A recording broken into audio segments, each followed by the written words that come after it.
Hi, my name is Edward Barrow. I work in the Stanley Gibbons auction department. Today we're looking at a collection of forgeries.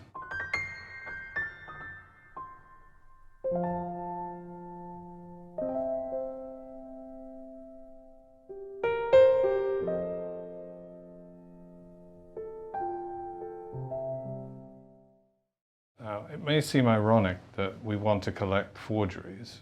Why collect something that's fake? There may be a case where the forgeries are so well done or well executed that they become collectibles in their own right. So this collection is one part of a more comprehensive collection of Japanese forgeries. The first thing to note is that there are a lot of forgeries of early Japanese issues.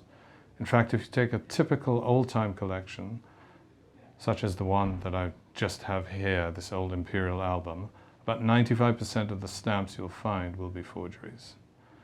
In some ways you can say that Japanese collections are unwittingly forgery collections. This section of the forgery collection, all 150 plus pages of it, deal with one particular forger called Kotaro Wada. Now, he was a forger based in Tokyo. He's quite prolific, and many of his forgeries were made using copper etched plates, so he could make multiple copies and continue production over many years. So there are quite large numbers of these in circulation.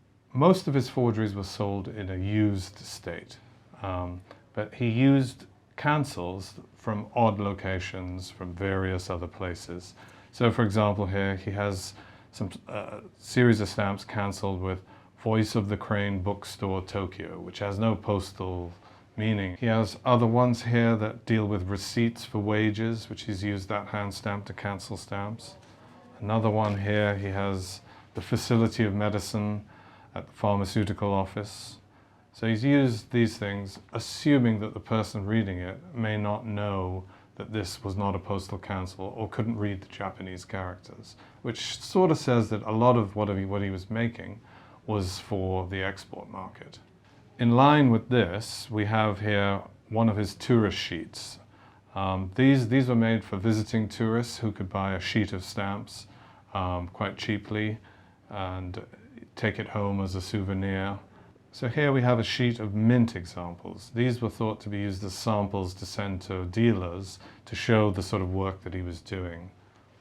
Here we have a registered letter that's sent to a stamp dealer here in London. We can only guess at what was in the letter, but it may well have been forgeries for sale here in London. Yeah, he's thought to have stopped making forgeries about 1911. This page here shows the level of detail you can go into if you want to collect Wada forgeries.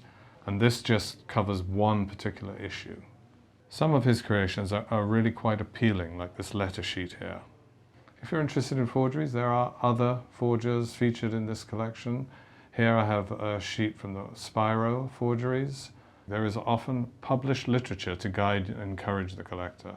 This one here was published by the International Society for Japanese Philately and just deals with one section of Wada forgeries.